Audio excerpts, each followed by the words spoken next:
Hello friends, this is Manish Verma, UPSC faculty at Vatican institute Rohtak. आज हम start करने वाले हैं Indian polity by M Laxmikanth. UPSC के लिए बहुत ज़्यादा इम्पोर्टेंट बुक, जिसको बाइबल ऑफ पॉलिटी भी बोला जाता है। इस किताब में स्टार्टिंग में हम फंडामेंटल राइट्स स्टार्ट करने वाले हैं। रीज़न बिहाइंड, एक बार अगर आपको ये फंडामेंटल राइट्स समझ में आ जाते हैं तो आप इस किताब को शुरू से बीच से आखिर से कहीं से भी पढ़ लो, ईजिली अंडरस्टैंडेबल हो जाती है। ठीक है। फंडामेंटल राइट्स सारे के सारे आपके जो सिटीजन्स हैं स्पेशली उनके अराउंड घूमते हैं कि उनको कौन कौन से अधिकार प्राप्त है। ठीक। सिटीजन के अलावा कुछ ऐसे राइट्स भी हैं जो कि फॉरेनर्स के लिए भी होते हैं, बट जो मेनली कंसंट्रेट किया गया है फंडामेंटल राइट्स को, वो सिटीजन्स के लिए किया गया है। बहुत सारे ऐसे अधिकार, बहुत सारे ऐसे राइट हैं जो सिर्फ और सिर्फ सिटीजन्स के लिए हैं, लेकिन वो फॉरेनर्स को नहीं मिलेंगे। क्लियर। तो इसके अंदर बहुत सारे क्वेश्चंस जो पूछे जाते हैं, यूपीएससी हो चाहे एसएससी हो या फिर आपका सीडीएस है, एनडीए है, सारे के सारे एग्जाम के अंदर जो इम्पोर्टेंट मटेरियल है उनको हम इस वीडियो में कवर करेंगे। क्लियर। तो स्टार्ट करते हैं। इंट्रोडक्शन। देखिए, जो हमारा संविधान है ये 22 भागों में बांटा गया है, 22 पार्ट्स। और इन 22 पार्ट्स के अंदर जो पार्ट नंबर 3 है ये स्पेशली डेडिकेटेड है फंडामेंटल राइट्स को लेके। इस पार्ट के अंदर भी आर्टिकल नंबर 12 से लेकर आर्टिकल नंबर 35 तक, कहाँ से लेके कहाँ तक, 12 से लेके 35 तक, क्योंकि ये क्वेश्चन भी एग्जाम में पूछा जा चुका है। क्योंकि आमतौर पे जब हम फंडामेंटल राइट्स को स्टडी करते हैं वो 14 से 30 तक करते हैं, 14 से लेके 30 तक। लेकिन वो जस्ट वो राइट्स हैं जो मिले हुए हैं। बट अगर बात करें फंडामेंटल राइट्स जो कि पार्ट 3 में मेंशन है तो 12 से लेके 35 तक है। अब 12वां 13वां जो चीज़ है वो एक डेफिनेशंस देती हैं, तो इसलिए आमतौर पे उनको स्किप कर देते हैं, क्लासेस में नहीं पढ़ाते, बट स्टिल पार्ट है। आर्टिकल नंबर आपका जो 33 है, 34 है, 35 है, ये एक्सेप्शंस हो जाती हैं। बहुत सारे छोड़ देते हैं इन चीज़ों को, लेकिन ये छोड़ने की नहीं होती है। यूपीएससी, एनडीए, सीडीएस जैसे जो आपके पास एग्ज़ाम होते हैं इनके अंदर पूछा जाता है, तो आप इनको भी कवर करोगे। तो कुल मिला के 12 से लेकर 35 तक जितने भी आर्टिकल दिए गए हैं फंडामेंटल राइट्स के रिगार्डिंग, हम एक एक करके उन सबको कवर करेंगे। और सारा का सारा सिर्फ और सिर्फ एग्जाम पॉइंट ऑफ व्यू से कवर करने वाले हैं। जो बातें इसकी वीडियो के अंदर आप देखोगे इसके आप शॉर्ट नोट्स बना लेना, ताकि जब आप रिवाइज़ करो तो एक तो बल्क बुक हो गई जिसको आप दोबारा रिवाइज़ करोगे तो एक बर्डनसम रहेगा आपके लिए। लेकिन अगर आप शॉर्ट नोट्स बना देते हो इन वीडियो को पॉज कर करके तो वो आपकी काफ़ी इजी हो जाएंगे रिवाइज़ करना, कि शॉर्ट ड्यूरेशन में आप सारा का सारा कोर्स है वो फटाफट आप रिवाइज़ कर सकते हो। क्लियर। तो पहला क्वेश्चन जो इसमें कवर होता है वो ये है कि अपना जो फंडामेंटल राइट्स है वो कॉन्स्टिट्यूशन के कौन से पार्ट में और कहाँ से लेके कहाँ तक गिवन है। तो उसका आंसर आपके सामने है, पॉइंट नंबर 1 और 2, कि भाई हमारा जो पार्ट 3 है इसके अंदर फंडामेंटल राइट्स मेंशन है और ये आर्टिकल नंबर 12 से लेके 35 तक लिखा हुआ है। फिर दूसरा क्वेश्चन आता है कि इसका दूसरा नाम क्या है, ये हमने कहाँ से लिया है, कौन से कंट्री से इंस्पायर होकर हम फंडामेंटल राइट्स को अपने कॉन्स्टिट्यूशन का एक पार्ट बनाने लग रहे हैं। तो सुनिए, ये बात है लगभग 1215 की। 1215 में यूके के अंदर किंग्स होते थे और उस टाइम पे एक ऐसा रिवाज हुआ करता कि किंग को अगर किसी मंत्री की अच्छी से अच्छी बात भी पसंद नहीं आ रही है तो उसको वो कठोर कारावास दे देगा या फिर उसको सजाए मौत दे देगा। तो वहाँ की जो पब्लिक थी, वहाँ के जो मिनिस्टर्स, नोबल्स हुआ करते हुए इस बात से बहुत ज़्यादा परेशान थे कि कंट्री के लिए कुछ ऐसे डिसीजंस लेने पड़ते हैं जो कि किंग को पसंद हो या ना हो, लेकिन वो कंट्री के लिए ज़रूरी है और किंग उसको सुनने के लिए तैयार नहीं है।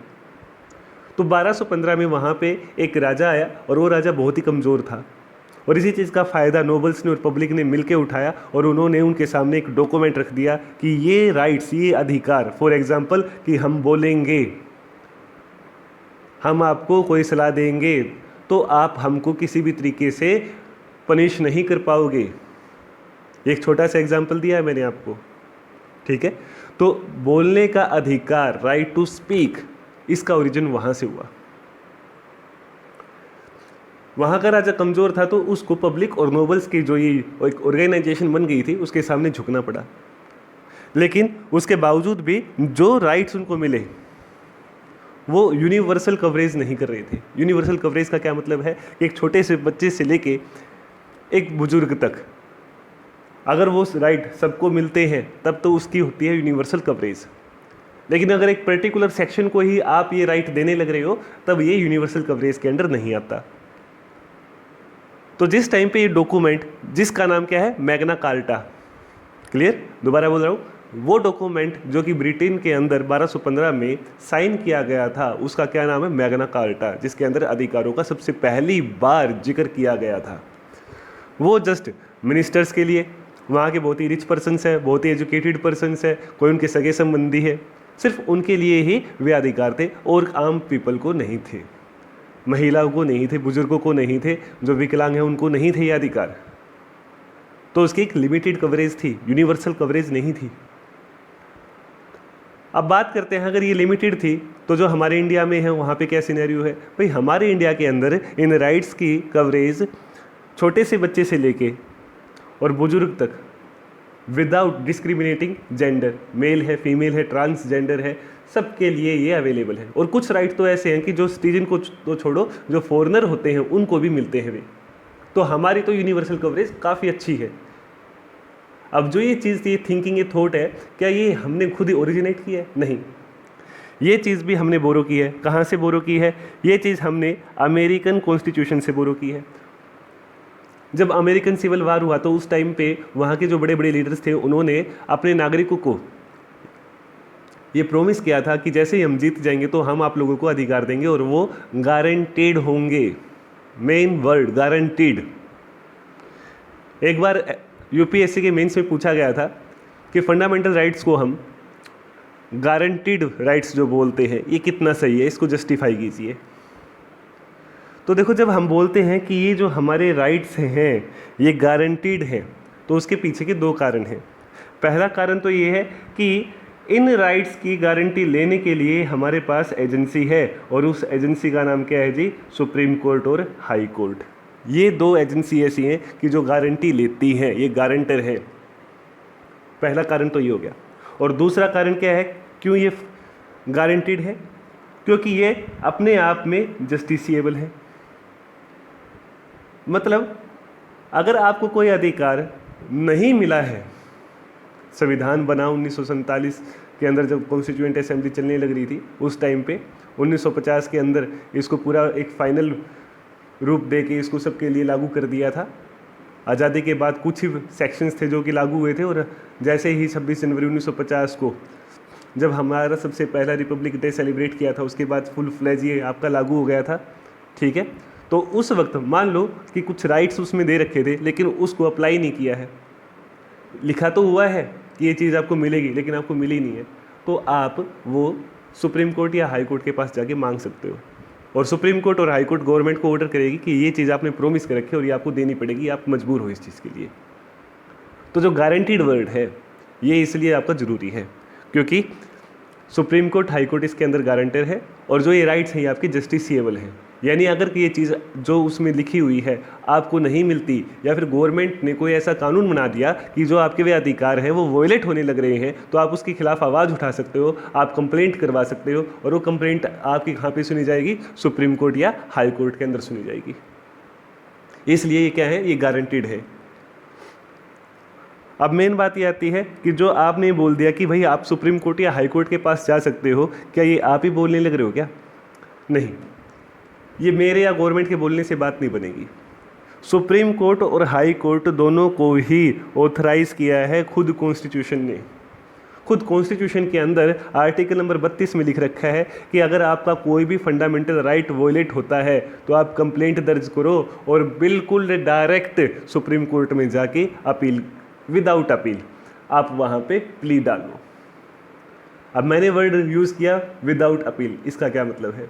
आमतौर पे क्या होता है कि आपकी कोई भी शिकायत होती है वो सबसे पहले लोअर कोर्ट में दर्ज होती है, वहाँ पे आपकी पहली सुनवाई होती है। उसके बाद अगर आपको उसका फैसला अच्छा नहीं लगा है तो वो आप अपील के थ्रू हाई कोर्ट जा सकते हो।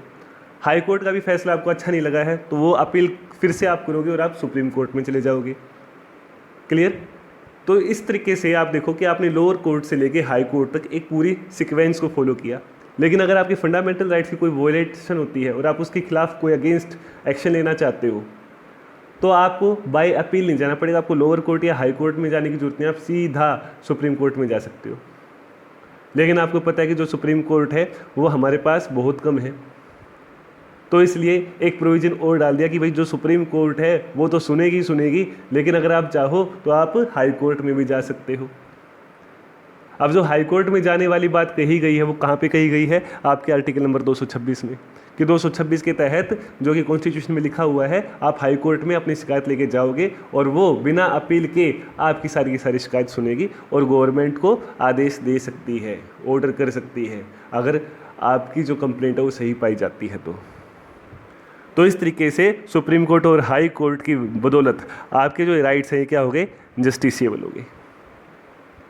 क्लियर? फिर दूसरा क्वेश्चन पूछा जाता है कि फंडामेंटल राइट्स, इसको हम सिंपल राइट्स भी तो बोल सकते थे, इसमें हमने आगे जो शब्द यूज़ किया है, जो वर्ड यूज़ किया है फंडामेंटल, उसकी क्या जरूरत पड़ गई? तो इसका भी आंसर आपको पता होना चाहिए। ये आपकी यूपीएससी के प्री के अंदर क्वेश्चन पूछा गया है, ये मैं दिखाऊंगा सारे के सारे क्वेश्चन आपको, ठीक है। तो प्री के अंदर पूछा गया कि भाई आप फंडामेंटल क्यों बोलते हैं उनको, आप सिंपल इनको राइट्स क्यों नहीं बोल देते? तो आपको पता होना चाहिए कि यहाँ पे इसके दो कारण हैं। पहला कारण तो ये है कि these are the guaranteed rights, कि इन राइट्स की गारंटी ली गई है, और दूसरा कि ये जो राइट है ये आपके ऑल राउंड डेवलपमेंट के लिए बहुत ज़्यादा ज़रूरी है।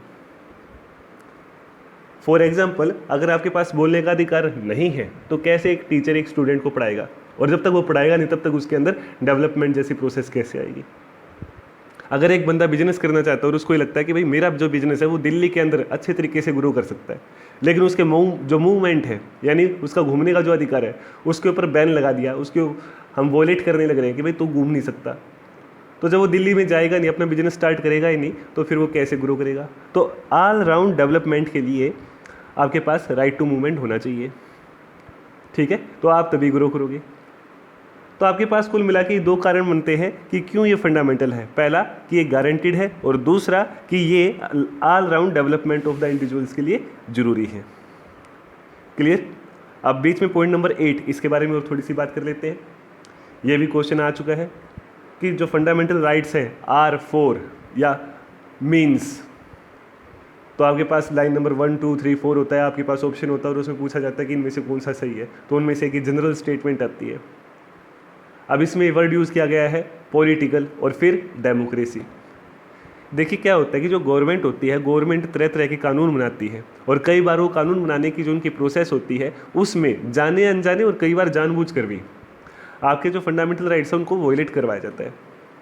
कोई भी सरकार ये नहीं चाहती कि कुछ लोग, अगर हम कुछ गलत कर देते हैं या करना चाह रहे हैं तो कुछ लोगों का सेक्शन हमारे खिलाफ बोले, हमारे खिलाफ आवाज़ उठाए, हमारे रास्ते में आए, तो इसलिए वो कुछ ऐसे प्रोविज़न बना देती है कि वो पर्टिकुलर सेक्शन जो कि एक आवाज़ उठा सकता था, एक रिवॉल्यूशन ला सकता था, उसको दबाने की कोशिश की जाती है। जैसे आपने देखा होगा अन्ना हजारे जी थे, उनका जो मूवमेंट था 2011 के अंदर, किस तरीके से उसको दबाने की तरह तरह की कोशिश की गई थी। रामदेव का जो एक मूवमेंट चला था उस टाइम पे 2011 में, किस तरीके से रात में ही सोते हुए लोगों को, चाहे वो बूढ़े हैं, चाहे वो महिला, चाहे वो बच्चे हैं, सबको लाठियों के साथ भगाया गया था।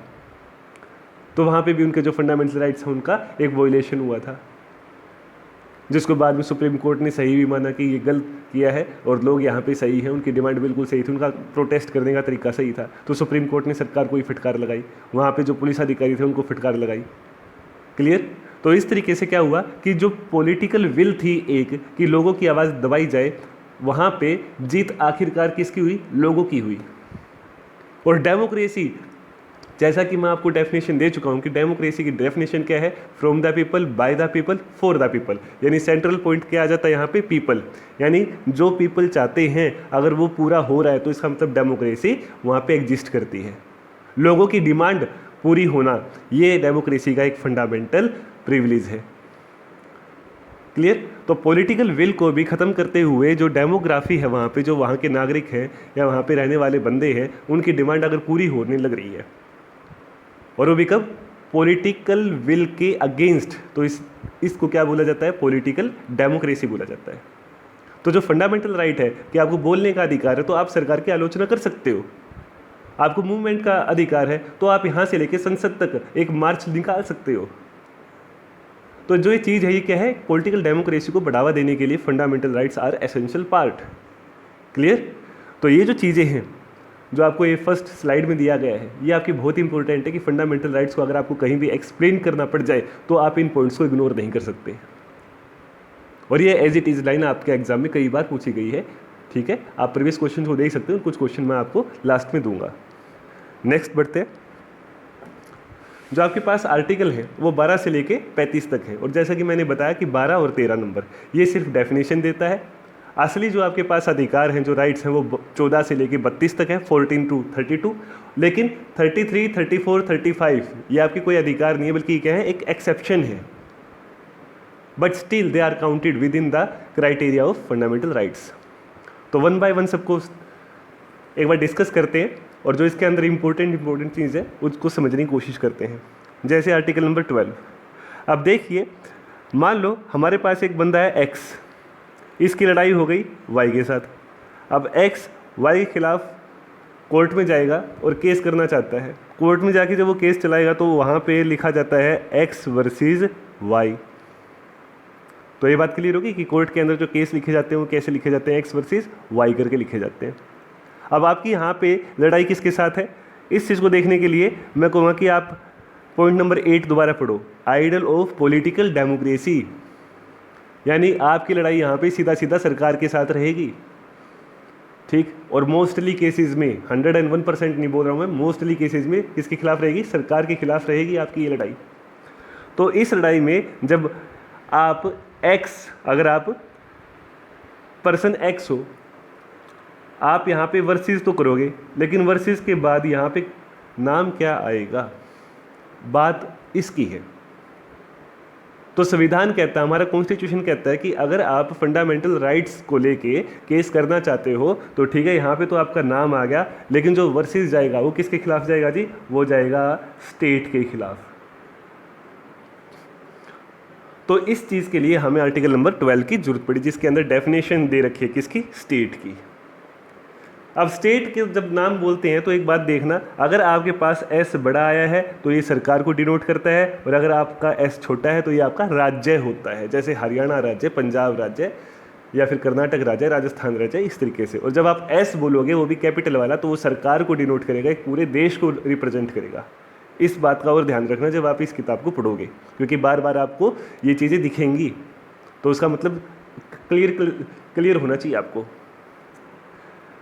अब ये बात तो आपको पता होगी कि भाई जो स्टेट है वो क्या है, गवर्नमेंट की एजेंसीज आ जाती हैं सारी की सारी। इसमें क्या क्या आ जाते हैं, इसमें आपके प्रधानमंत्री भी आ जाते हैं, इसमें पार्लियामेंट भी आ जाती है, इसमें सीएम भी आ जाते हैं। इसके अंदर जो आपके ऑफिसेज होते हैं, इनकम टैक्स का, या फिर आपका एक्साइज का, या फिर आपका पीडब्ल्यूडी का, ये भी इसके अंदर कवर हो जाते हैं। इवन वहाँ का जो क्लर्क होता है या जो वहाँ पे काम करने वाला ऑफिसर होता है वो भी इसके अंदर इंक्लूड हो जाता है, ठीक है। लेकिन एक बात का आपको ध्यान रखना है, मान लो कोई क्लर्क है जिसका नाम मोहन है। अब मोहन क्लर्क है, वहाँ पे आपकी उसके साथ लड़ाई हो गई। अब लड़ाई वहाँ पे दो तरीके से आपको देखनी है कि वो आपसे लड़ाई पर्सनल कैपेसिटी में लड़ने लग रहा है या ऑफिशियल कैपेसिटी में लड़ने लग रहा है। मैं दोबारा इन शब्दों को यूज़ करना चाहूँगा, पर्सनल कैपेसिटी और ऑफिशियल कैपेसिटी। पर्सनल कैपेसिटी तो ये होगा कि आपका उसके साथ एक पर्सनल झगड़ा था, आप दोनों के बीच में विवाद हुआ, डिस्प्यूट हुआ, तो वो आपका फंडामेंटल राइट्स के अगेंस्ट नहीं आएगा। ऑफिशियल कैपेसिटी का क्या आ जाता है कि आपने कोई फाइल जमा करवाई थी और क्लर्क उसको जानबूझ के देर करने लग रहा है, या क्लर्क इस तरीके से आपके केस को मोल्ड करने लग रहा है कि आपके जो फंडामेंटल राइट्स है वो आपको मिल नहीं रहे हैं। फॉर एग्जांपल, एक हमारे पास पॉलिसी है नेशनल फूड सिक्योरिटी एक्ट, आप उसके तहत अपनी कोई फाइल प्रोसेस करवाते हो। अब जो फूड है वो आपका फंडामेंटल राइट है, क्योंकि जीने के लिए ज़रूरी है। अब उस क्लर्क ने किसी भी कारण की वजह से वो आपकी फ़ाइल दबा ली, तो जो आपका जीने का अधिकार है वो आपसे छीनने लग रहा है वो एक तरीके से फाइल दबा के। तो वो क्या है, उसकी एक ऑफिशियल कैपेसिटी आ गई। अब वो ऑफिशियल कैपेसिटी में आपके फंडामेंटल राइट को वॉयलेट करने लग रहा है, तो आप उसके अगेंस्ट केस दर्ज करवा सकते हो, और वो केस सीधा सुप्रीम कोर्ट या हाई कोर्ट में आपका वो सुना जाएगा। तो ये याद रखना कि जब आप स्टेट की बात करोगे तो आप ऑफिशियल कैपेसिटी की बात करोगे, पर्सनल कैपेसिटी में नहीं जाओगे। क्लियर। अब ये बात तो पक्की होगी कि जितनी भी गवर्नमेंट एजेंसीज हैं वो सारी की सारी इस डेफिनेशन में कवर होती हैं। इसके अलावा जो प्राइवेट एजेंसीज होती हैं वो भी इसमें कवर होंगी, लेकिन कौन से वाली, जो सरकार के बिहाफ पे काम करेगी। फॉर एग्जांपल, रोड बनाने की बात करते हैं, आपने देखा होगा कि रोड बनते हैं। अब रोड सरकार एक ऑर्डर पास करती है, सरकार एक फंड अलोकेट करती है, लेकिन बनाने वाले प्राइवेट कॉन्ट्रैक्टर होते हैं। अब वो कॉन्ट्रैक्टर रोड बनाने लग रहा है, लेकिन उसने इस तरीके से रोड कंस्ट्रक्ट कर दिया कि जानबूझ के वो सारा का सारा वहाँ पे घूमने फिरने का जो एक रास्ता हुआ करता वो ब्लॉक हो गया। अब आपको एक जगह से दूसरी जगह पे जाना है, लेकिन कॉन्ट्रैक्टर की बेवकूफ़ी की वजह से वो सारा का सारा रास्ता ब्लॉक है, तो आपके जो फ्रीडम टू मूवमेंट, घूमने का अधिकार है, उसका वोलेशन हो गया। और उसने जानबूझ के किया, आपसे दुश्मनी थी कि आपके घर के आगे उसने ऐसा कुछ गड्ढा खोद दिया या कुछ वहाँ पे ऐसा केमिकल डाल दिया कि आप घर से बाहर नहीं निकल पा रहे हो। आपको गुस्सा आ गया तो आप उसके खिलाफ भी फंडामेंटल राइट जो आपका वोलेट हुआ है, घूमने का अधिकार जो आपसे छीन लिया गया, आप इसके खिलाफ कंप्लेंट दर्ज करवा सकते हो।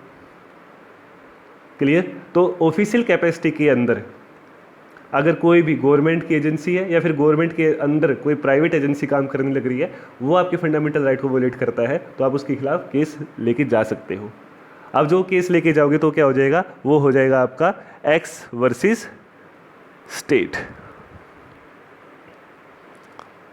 अब इस स्टेट में यूनियन ऑफ इंडिया भी आ सकता है, आपकी जो स्टेट का जो नाम है Karnataka state, Haryana state, Punjab state, ये भी आ सकता है, या फिर कोई पर्टिकुलर आपका ऑफिस भी आ सकता है। क्लियर? तो ये था आपका आर्टिकल नंबर 12। इसके अंदर क्या बताया कि भाई स्टेट वो क्या चीज़ होती है। उसके बाद आते हैं जी article number 13, the most important क्यों कह रहा हूँ मैं, क्योंकि अगर आपका कोई भी फंडामेंटल राइट वोलेट हुआ है तो ये बात तो पक्की है कि सुप्रीम कोर्ट और हाई कोर्ट आपके क्या है, गारंटर है। लेकिन आपने देखा होगा कि जो सुप्रीम कोर्ट या हाई कोर्ट होता है उनका काम लॉ मेकिंग नहीं होता, वो कानून नहीं बनाते, बल्कि वो इंटरप्रिटेशन ऑफ लॉ करते हैं। यानी जो कानून बनाया गया है उसको वो परिभाषित करते हैं, वो उसकी एक्सप्लेनेशन देते हैं कि भाई इसका रियल मतलब क्या है। क्लियर? यानी वो किसी भी लॉ को सही या गलत नहीं ठहरा सकते, वो सिर्फ ये बता सकते हैं कि इस लॉ के अकॉर्डिंग काम हुआ है या नहीं हुआ है, सही हुआ है, गलत हुआ है, सिर्फ इस बात की जजमेंट करते हैं वो। लेकिन ये आर्टिकल नंबर 13, आर्टिकल नंबर 13 ये सबसे इम्पोर्टेंट हो जाता है। क्यों? क्योंकि ये उस टाइम पे जुडिशरी को सुप्रीम बना देता है, ये लेजिस्लेटिव से भी ऊपर चला जाता है। यानी लॉ के अंदर अगर कुछ ऐसी बात कही गई है जिसकी वजह से आपके फंडामेंटल राइट वोलेट होने लग रहे हैं, तो कोर्ट, सुप्रीम कोर्ट हो या हाई कोर्ट हो, ये एक सिंपल सी कोर्ट भी, ठीक, लेजिस्लेटिव के किसी भी कानून को नल एंड वॉइड कह सकती है, उसके ऊपर काटा मार सकती है। उसके बाद वो जो कानून बनाया है पार्लियामेंट ने वो रखा का रखा रह जाएगा, उसकी कोई भी चीज़ें इम्प्लीमेंट नहीं होगी। तो जो कानून बनाया था उस कानून को आप जुडिशरी के पास लेके जा रहे हो और कह रहे हो कि सर एक बार जरा देखो, ये समीक्षा करो। समीक्षा का मतलब क्या है, रिव्यू करो कि ये जो कानून बनाया है ये कितना सही है, कितना गलत है, फंडामेंटल राइट्स है, इनको कितना वोलेट करने लग रहा है। तो इस चीज़ को क्या बोलते हैं, इस चीज़ को हम बोलेंगे जुडिशियल रिव्यू। क्लियर? तो जुडिशियल रिव्यू क्या है कि कोई भी कानून बनाया गया है और उसके अंदर आपको ये लगता है कि ये डायरेक्टली या इनडायरेक्टली, ऐसा नहीं कि हमेशा डायरेक्टली हो, कई बार इनडायरेक्टली भी होता है, तो इनडायरेक्टली हो या डायरेक्टली हो, किसी भी तरीके से अगर ये फंडामेंटल राइट्स को वॉयलेट करते हैं तो आप उस कानून को कोर्ट में लेके जा सकते हो और वहाँ पे आप एप्लीकेशन करोगे कि सर ज़रा इसका जुडिशियल रिव्यू कीजिए, आप ये देखिए कि ये कानून कितना सही है और कितना गलत है। तो इस सिद्धांत को इंग्लिश में बोला जाता है डॉक्ट्राइन ऑफ जुडिशियल रिव्यू। यानी जो कोर्ट वहाँ पे आपको गारंटी दे रही है और उस गारंटी के तहत किसी कानून के साथ उसे छेड़छाड़ करनी पड़ जाती है, तो ये पावर उसे कहाँ से मिलती है, आर्टिकल नंबर 13 से, जुडिशियल रिव्यू से। क्लियर? अब मेन बात ये आती है कि जब जुडिशियल रिव्यू होने लग रहा है तो वो किस चीज़ को ऑब्जर्व करने लग रही है, एक लॉ को, एक कानून को। तो कानून किसे कहा जाएगा, कानून के इस दायरे में क्या क्या चीज़ें आती हैं। क्वेश्चन यहाँ पे दूसरा ये अराइज होता है जो कि प्री के अंदर पूछा गया था कि लॉ के अंदर कौन कौन सी चीज़ें इंक्लूड होती हैं। तो जरा देखिए, लॉ के अंदर ये 4 चीज़ें हैं। कौन कौन सी? परमानेंट लॉज जो कि पार्लियामेंट के अंदर पास होती हैं। दूसरा टेम्परेरी लॉज जो कि ऑर्डिनेंस जैसी कोई चीज़ हो। ऑर्डिनेंस क्या होती है भाई, अगर आपका पार्लियामेंट का सेशन नहीं चलने लग रहा है और कोई चीज़ ज़रूरी है देश के लिए, कोई कानून, ठीक, तो आप उसको 6 महीने के लिए देश में लागू कर सकते हो। उसके बाद आप चाहे तो उसको रिन्यू करो या फिर पार्लियामेंट के थ्रू आप उसको पास करवा के परमानेंट लॉ बना दो। फिर आगे आपके पास स्टेचुटरी इंस्ट्रूमेंट। स्टेचुटरी का मतलब होता है कि जो कोई आदेश हो, जैसे आपने सिलेंडर के ऊपर देखा होगा वैधानिक चेतावनी, या फिर जो सिगरेट की डब्बी होती है वहाँ पे लिखा होता है वैधानिक चेतावनी, ये तो होगी हिंदी की बात। इंग्लिश में अगर आप देखोगे तो स्टेचुटरी वार्निंग।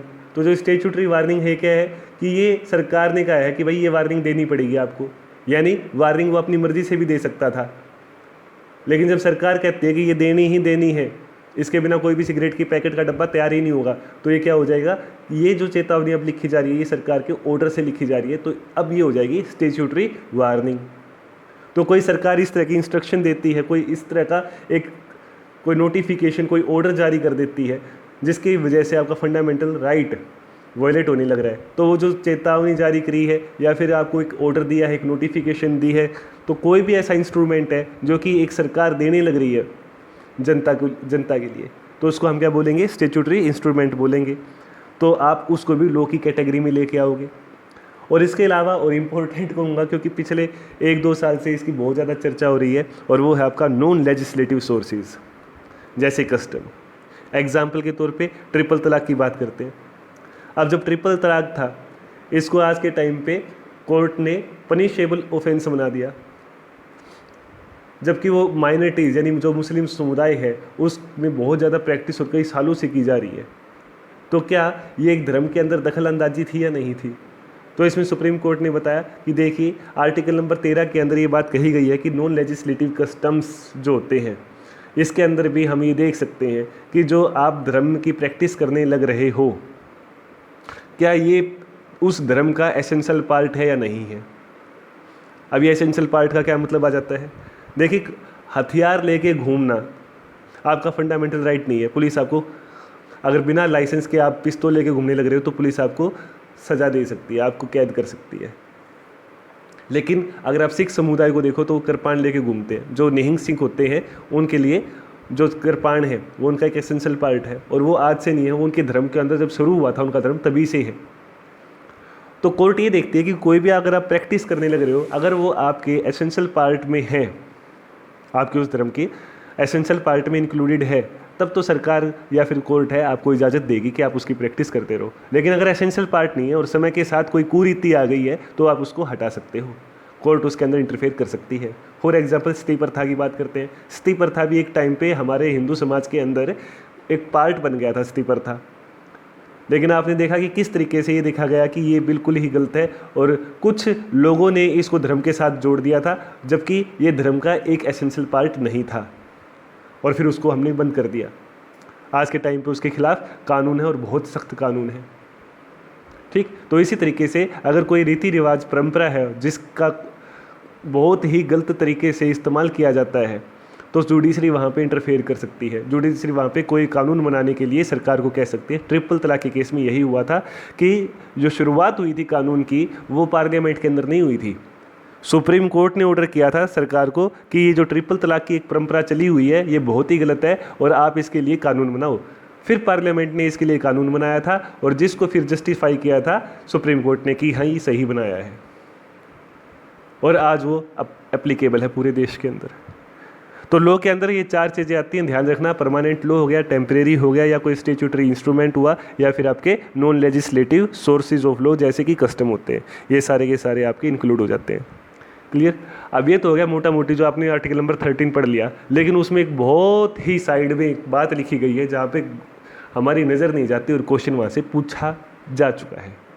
क्या बोला कि क्या कॉन्स्टिट्यूशनल अमेंडमेंट यानी संवैधानिक संशोधन जो आप कहते हो कि मतलब संविधान को आप चेंज कर सकते हो, ये बात तो आप सबको पता होगी कि संविधान के अंदर चेंज किया जा सकता है। ठीक, तो जब आप ये चेंज लेके आते हो कि क्या ये लॉ की कैटेगरी में आते हैं या नहीं आते, इससे क्या फ़र्क पड़ता है कि वो लॉ की कैटेगरी में आते हैं या नहीं आते? तो ज़रा ध्यान से देखो, जुडिशरी को सुप्रीम बनाया किसने? आर्टिकल नंबर 13 ने। कैसे बनाया कि जो लॉ होता है उसका जुडिशियल रिव्यू किया जा सकता है कि वो कितना सही है कितना गलत है, यानी आर्टिकल नंबर 13 जुडिशरी को सुप्रीम पावर देती है। अब कॉन्स्टिट्यूशनल अमेंडमेंट है, अगर वो लॉ के अंदर नहीं आता तो वो जुडिशियल रिव्यू के अंडर भी नहीं आता, और फिर जो कोर्ट है, कोर्ट उसके ऊपर कुछ बात कर ही नहीं सकती। फिर तो जो कोर्ट है वो साइड में हो गई, फंस गए हम कि यानी कॉन्स्टिट्यूशनल अमेंडमेंट के तहत आप कुछ भी लेके आते रहो और उसके बाद जो हमारे फंडामेंटल राइट है वो इन्फ्रिंज होते रहेंगे और कोर्ट भी कुछ नहीं बोल सकती क्योंकि वो लॉ नहीं है। अब वो लॉ नहीं है तो इसलिए फिर हमारे फंडामेंटल राइट्स की जितनी धज्जियाँ उड़नी है वो उड़ सकती है। तो इसलिए सुप्रीम कोर्ट ने 1973 में एक केस आया था, केशवानंद भारती केस। बहुत ज़्यादा इंपॉर्टेंट है, इतना ज़्यादा इंपॉर्टेंट है कि आप इसके जो फर्स्ट पार्ट है इंडियन पॉलिटी की किताब के, आप इसमें कहीं भी पढ़ोगे तो इस केस का जिक्र मिलेगा ही मिलेगा। केशवानंद भारती केस, इसमें बोला गया था कि आप जो ये कहने लग रहे हो कि कॉन्स्टिट्यूशनल अमेंडमेंट लॉ नहीं है, ये बात बिल्कुल सही कह रहे हो, लेकिन कॉन्स्टिट्यूशन के साथ जो आप छेड़छाड़ करने की कोशिश करने लग रहे हो वो इस प्रकार की नहीं होनी चाहिए कि हमारे संविधान की मूल भावना यानी उसका जो बेसिक स्ट्रक्चर है उसको वॉयलेट करे। इस संविधान के, इस कॉन्स्टिट्यूशन के जो फाउंडिंग फादर्स रहे हैं, जो उनकी सोच थी संविधान को बनाते हुए और जिस उद्देश्य से, जिस मोटिव के साथ उन्होंने इस संविधान को बनाया है, अगर आपने उन फीलिंग्स जो उनकी वो एक संवेदना थी, एक सेंसिटिविटी थी, उसके साथ अगर कोई भी आपका कानून अल्ट्रा वायलेट मिलता है तो उस कानून को हमने लाइन वॉइड कर देंगे। क्लियर? तो ये चीज़ याद रखना, जो इसके अंदर बोली गई है वो क्या है, बेसिक स्ट्रक्चर। तो इस पॉइंट में आपके 2 पॉइंट निकल के आ रहे हैं, और वो क्या क्या है, पहला कि कॉन्स्टिट्यूशनल अमेंडमेंट आपका लॉ नहीं है, और दूसरा कि अगर कॉन्स्टिट्यूशनल अमेंडमेंट बेसिक स्ट्रक्चर को किसी भी तरीके से वॉयलेट करेगा तो वो भी किसके अंडर आ जाएगा, आर्टिकल नंबर 13 के अंडर आ जाएगा। यानी कोर्ट उसमें जुडिशियल रिव्यू कर सकती है और उसको निल एंड वॉइड कर सकती है, यानी उसको प्रभावहीन कर देगी कोर्ट। क्लियर? तो ये था आर्टिकल नंबर 12 और आर्टिकल नंबर 13। इसमें आप देखो नागरिकों को कुछ नहीं मिला, इसमें एक डेफिनेशन दी गई है चीज़ों के बारे में। नागरिक किससे फ़ायदा उठाएंगे, नागरिकों को ये पता लगेगा, सिटीजन्स को, कि भाई हमें क्या करना है बस। अब जो नागरिकों को मिलने वाली सौगात है वो होती है आपकी आर्टिकल नंबर 14 से स्टार्ट। जैसे आर्टिकल नंबर 14 की बात करते हैं, जिसमें बोला गया है equality before law and equal protection of law. अकेले इस आर्टिकल के अंदर 2 पार्ट निकल के आते हैं। पहला तो आता है आपका इक्वलिटी बिफोर लॉ, ये एक अलग कंसेप्ट है, और आपका इक्वल प्रोटेक्शन ऑफ लॉ ये एक आपका अलग कंसेप्ट है। दोनों के ओरिजिन अलग अलग हैं। इक्वलिटी बिफोर लॉ ये हमने लिया है ब्रिटिश से, और जो इक्वल प्रोटेक्शन ऑफ लॉ ये हमने लिया है अमेरिका से। पढ़ने में दोनों एक जैसे लग रहे हैं, तो इनका मतलब कैसे अलग होगा, करते हैं शुरुआत इसकी। देखिए ब्रिटेन में चलते हैं एक बार थोड़ा सा।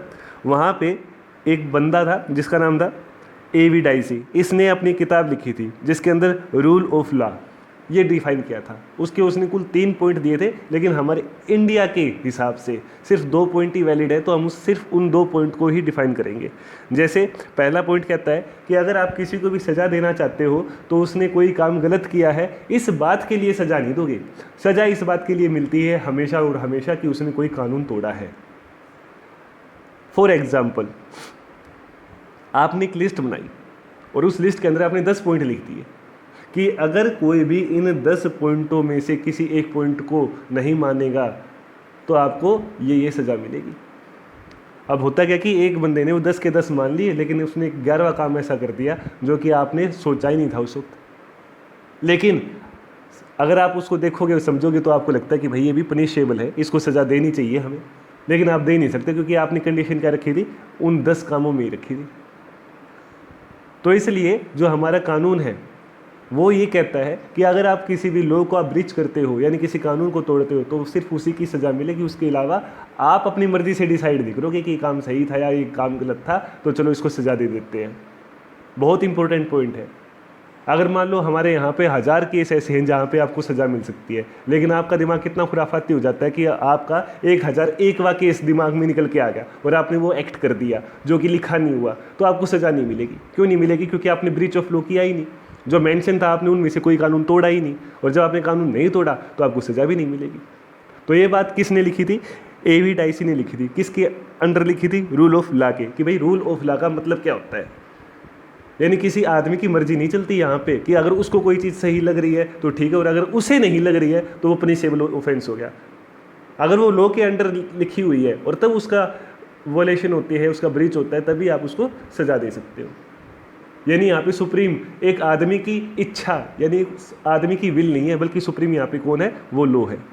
दूसरे पॉइंट की बात करते हैं, इक्वलिटी बिफोर लॉ। आपने देखा होगा कोर्ट के अंदर एक लेडी खड़ी होती है, मूर्ति होती है, उसके एक हाथ में तराजू होती है। लेकिन आप गौर से देखो कि उसकी आंखों के ऊपर एक पट्टी होती है। अब मेन बात ये आती है पट्टी का क्या मतलब है। देखिए, आदमी अपने इमोशन से बंधा हुआ है। अगर कोई एक बंदा राजा है जिसके हाथ में पावर है कि वो सजा दे सकता है, एक अनजान आदमी आ गया तो वो सिर्फ फैक्ट को देखेगा और ये देखेगा कि भाई इसने लॉ का ब्रीच किया है नहीं किया। अगर लॉ का ब्रीच किया तो उसे सजा जरूर देगा वो। लेकिन बाई चांस अगर वो कमज़ोर दिल का है और उसके सामने उसी का कोई रिश्तेदार आ जाता है, तब हो सकता है कि वो कहीं ना कहीं नरम पड़ जाए। तो कानून के समक्ष उसने पहला बंदा और जो उसका एक रिलेटिव था उसको उसने इक्वल नहीं देखा, क्योंकि उसको दिख रहा है कि ये बंदा मेरा रिश्तेदार है।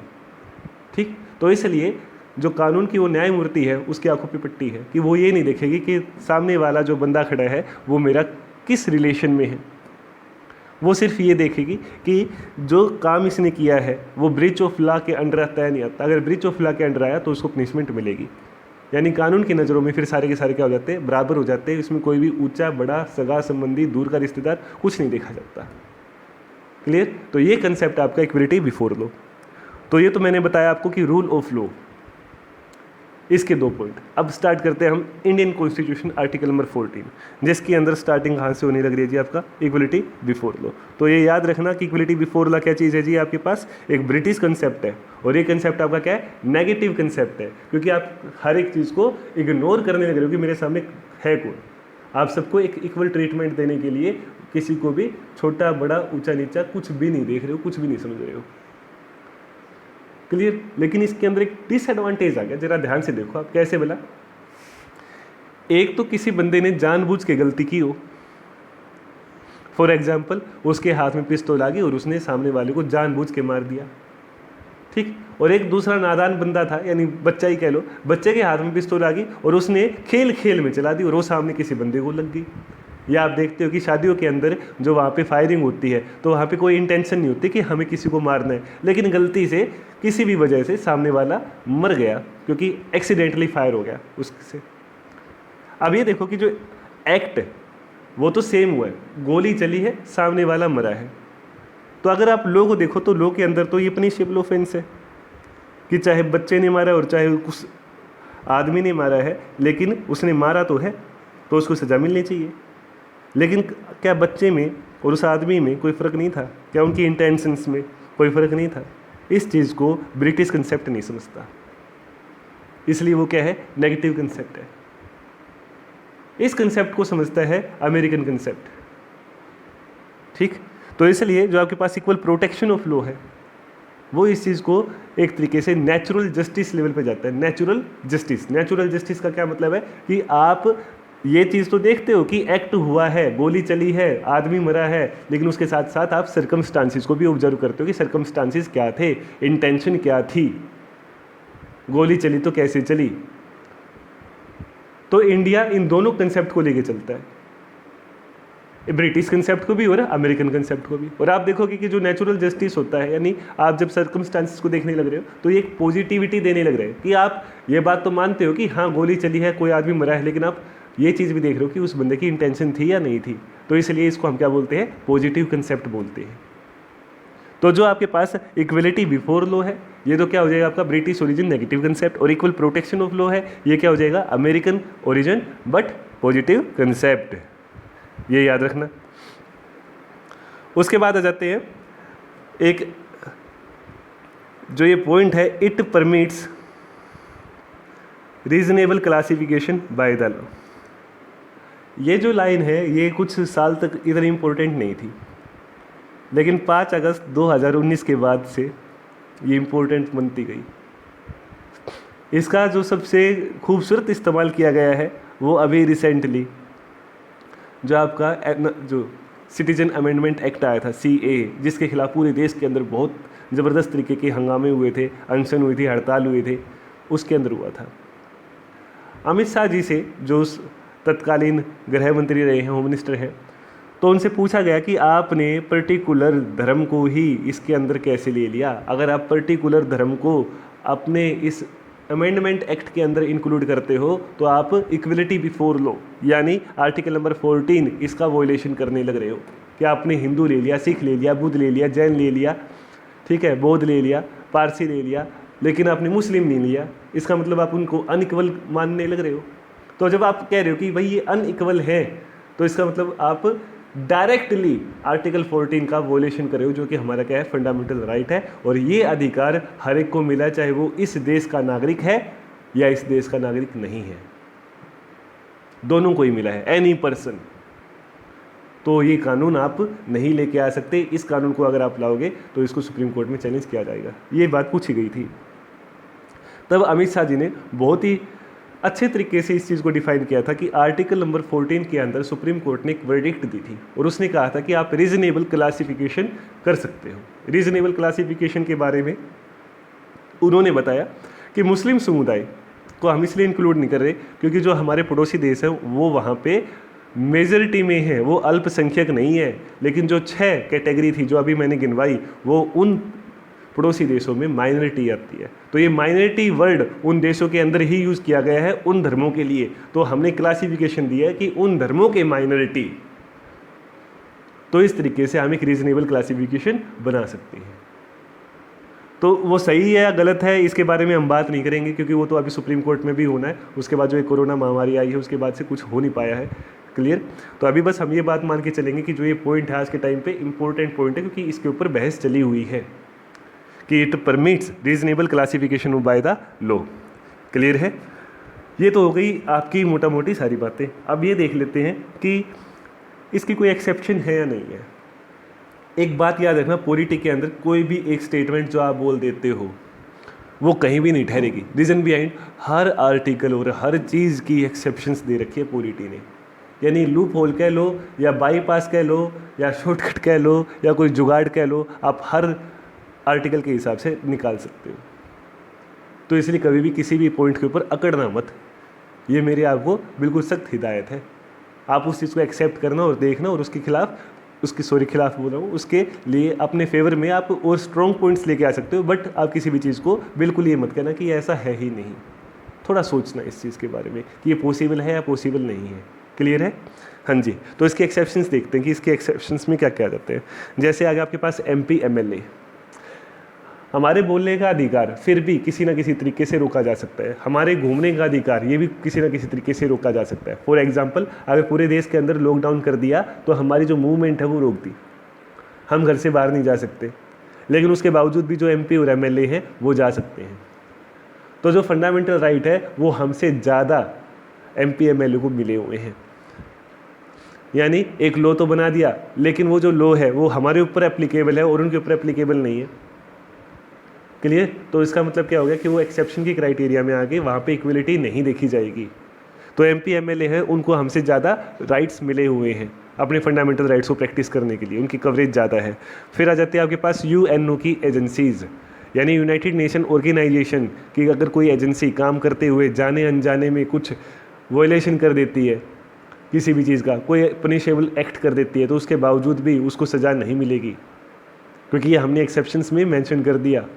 रीज़न बिहाइंड इंटरनेशनल ऑर्गेनाइजेशन है, हम तो यहाँ पे इस देश में रहने लग रहे, हमें हो सकता है कि सारी चीज़ों का पता, और वहाँ पे जो बंदा आया है, वहाँ से जो बंदा आया है, हो सकता है कि उसको उस चीज़ का नहीं पता और उससे जाने अनजाने में वो गलती हो गई, तो इसलिए उसको पनिश नहीं किया जाएगा।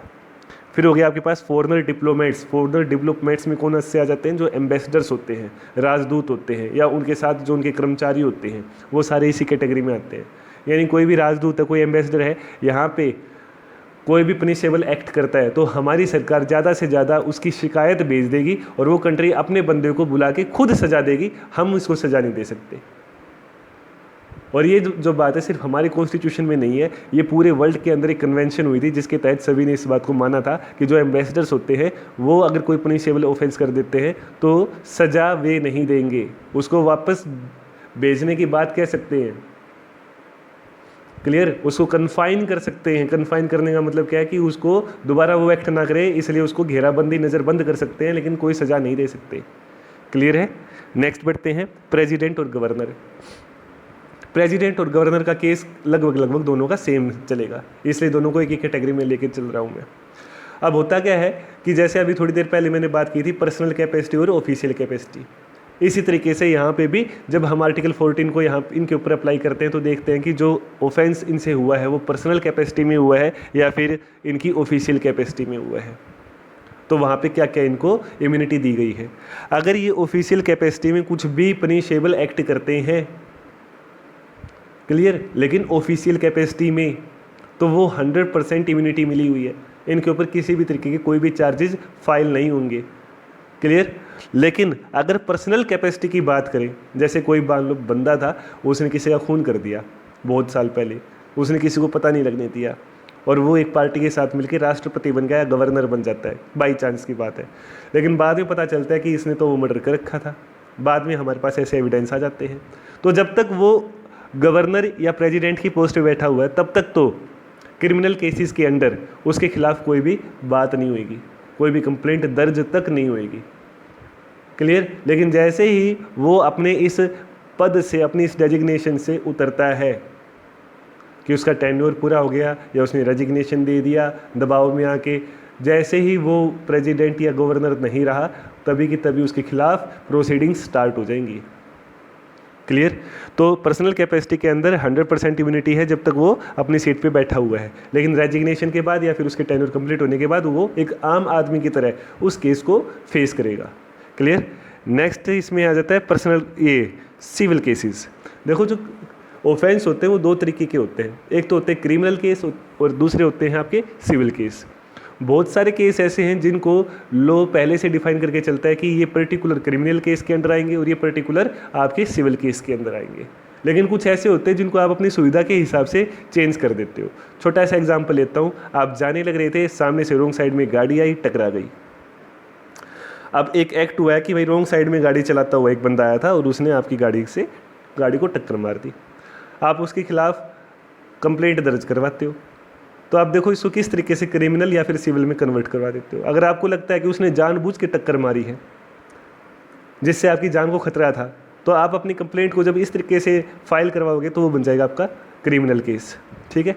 लेकिन अगर आपको लगता है कि हाँ उसने जानबूझ के ऐसा नहीं किया, आपको लगता है कि उसने जानबूझ के ऐसा नहीं किया है और जो गाड़ी का खर्चा हुआ है बस वो गाड़ी का खर्चा पूरा कर दे, कंपनसेशन दे दे और उसके बाद आपको उससे कुछ लेना देना नहीं है, तो वो केस क्या बन जाएगा आपका सिविल केस बन जाएगा।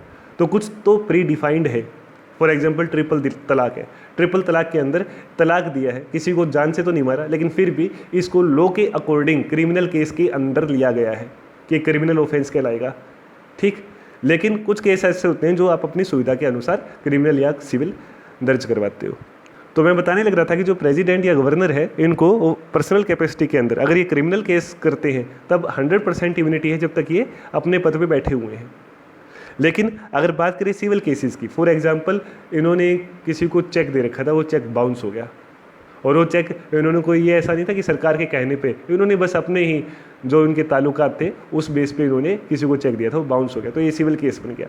अब जो सिविल केस फाइल होगा तो तुरंत कार्रवाई स्टार्ट नहीं होगी, 2 महीने का इनको प्रायर नोटिस मिलेगा। अगर 2 महीने के अंदर अंदर ये किसी तरीके से उस केस को रिजोल्व कर लेते हैं तो मामला वहीं पे ख़त्म हो जाता है। अगर 2 महीने के बावजूद भी वो केस एज इट इज़ रहता है तब बेशक से प्रेसिडेंट है या गवर्नर है, इनके अगेंस्ट प्रोसीडिंग स्टार्ट हो जाएगी। तो क्वेश्चन आपका सिविल केस वाला प्री में पूछा गया था कि क्या गवर्नर और प्रेसिडेंट को 100% इम्यूनिटी है। तो याद रखना कि जो पर्सनल कैपेसिटी है उसके अंदर सिविल केसेस में 2 महीने का प्रायर नोटिस देने के बाद कार्रवाई स्टार्ट की जा सकती है, क्लियर। तो ये आपकी पूरी एक्सप्लेनेशन थी आर्टिकल नंबर 14 को लेके। अब चलते हैं नेक्स्ट आर्टिकल पर। अगला आर्टिकल आपका 15 प्रोहिबिशन ऑफ डिस्क्रिमिनेशन। अब ये RRCS लिख रखे हैं, इसको मैं थोड़ी देर बाद डिफाइन करता हूँ। अब एक बात देखो, डिस्क्रिमिनेशन मतलब भेदभाव हो गया कि भेदभाव नहीं करना, ठीक है। अब कौन नहीं करेगा, किसके लिए नहीं करेगा और किन कंडीशन पे नहीं करेगा, इन 3 क्वेश्चंस को अपने दिमाग में बिठा लो। क्या क्या, किसको नहीं करना है भेदभाव, किसके लिए नहीं करना और किस किस ग्राउंड पे नहीं करना, ये 3 पॉइंट आपको मेजर याद रखने। तो पहला सवाल कि कौन नहीं करेगा, स्टेट यानी सरकार भेदभाव नहीं कर सकती। आपको भेदभाव करने आप करते रहो, लेकिन सरकार भेदभाव नहीं करेगी। किससे, सिटीजन से। अब यहाँ पे आप एक इस पॉइंट को नोट करना, जो आपका आर्टिकल नंबर 14 था वहाँ पे था एनी पर्सन वो आपका कानून सिटीजन हो या यहाँ पे कोई फॉरेनर रहने लग रहा है वो सबके लिए है। लेकिन अगर आप आर्टिकल नंबर 15 की बात करोगे तो वो सिर्फ और सिर्फ सिटीजन के लिए है कि सरकार अपने नागरिकों के साथ भेदभाव नहीं करेगी, लेकिन अगर कोई उसका नागरिक नहीं है तो बाकी जो भी कुछ बच गया उसके लिए भेदभाव की नीति बनाई जा सकती है, पॉलिसी मेकिंग हो सकती है उनके लिए। आप देख लेते हैं ग्राउंड क्या क्या आते हैं। तो देखो RRCSP ये कैसे बना रखे हैं, रिलीजन, रेस, कास्ट, सेक्स और प्लेस ऑफ बर्थ, ये 5 ग्राउंड है आपके पास कि इन 5 ग्राउंड पे भेदभाव नहीं हो सकता। अगर ये सिंपली ऐसे लिखा होता कि सरकार किसी भी सिटीजन के साथ भेदभाव ना करे किसी भी तरीके का, तो ये कानून बहुत बढ़िया होता, लेकिन इसको और भी बढ़िया बना दिया।